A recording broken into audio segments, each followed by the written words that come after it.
Halo selamat pagi. Yuk kita bahas tentang ADHD atau ADHD buat sedulur-sedulurku dan Gen Z nih. Nah, ketika pergaulan sering kali ketemu dengan sedulur lain yang menderita ADHD dan mungkin menganggapnya suatu seseorang yang nakal atau mungkin gak asik atau bagaimana ya. Nah, yuk kita bahas bareng tentang ADHD. Nah, sambil ngopi tentunya. Oke. Nah, siapa saja sih yang mengidap ADHD itu?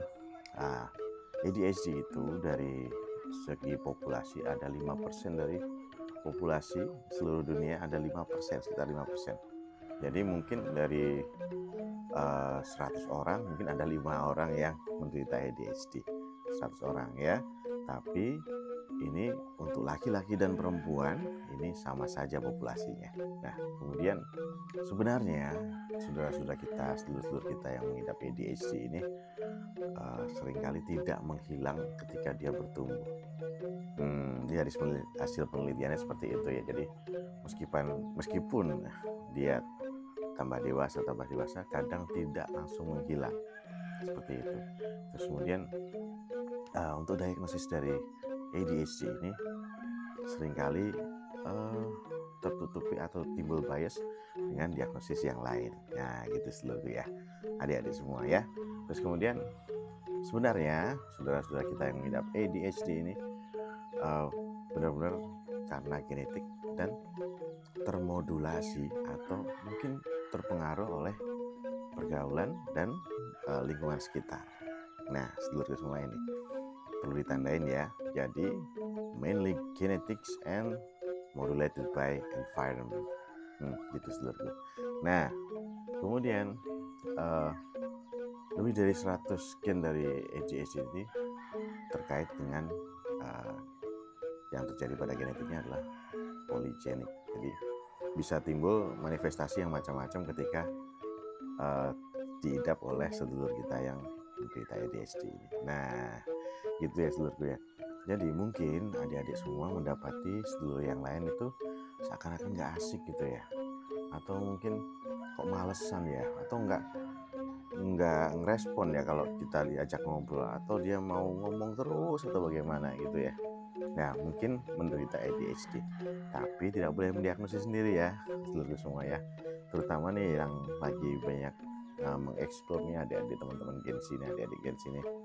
Nah, seringkali akan melihat saudara-saudara kita ya, sedulur-sedulur kita semua itu dalam kondisi yang seperti ini.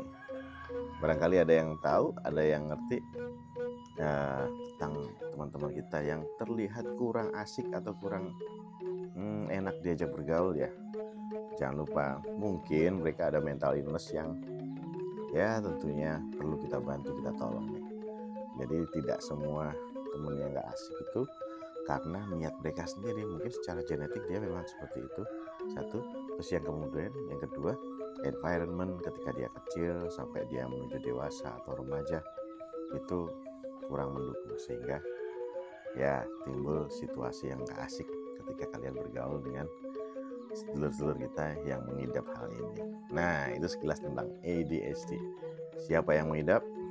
Sekitar 5% dari populasi, dan mainly genetics. Terus kemudian bisa laki-laki perempuan sama saja, dan kadang-kadang dia memang tertutupi dengan diagnosis yang lain. Nah, sedulurku semua, adik-adik semua ya, terutama Gen Z nih, ketika mendapati sedulur yang seperti itu, jangan terlalu langsung dijauhi, atau mungkin kita ajak dia untuk mencari pertolongan. Nah, jangan sampai dia jadi lebih menderita lagi, lebih sakit lagi. Dan tentu saja kalau misalnya dia merasa tidak nyaman dengan kehidupannya, atau sekolahnya jadi nggak lancar, atau karena ya banyak overthinking atau tidak terlalu fokus terhadap pembicaraan ketika bergaul, nah mungkin dia memang butuh pertolongan.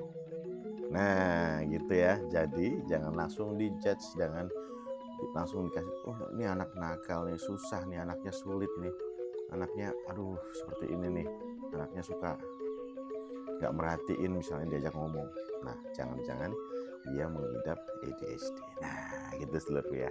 Adik-adik semua ya, terutama Gen Z yang lagi gaul nih, yang lagi banyak teman, lagi cari teman, kemudian lagi berinteraksi dengan sedulur-sedulur yang lainnya.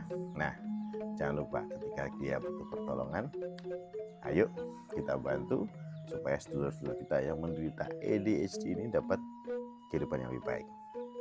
Yuk, tetap waras dan gaspol. Sehat selalu. Jangan lupa ngopi. Yuk.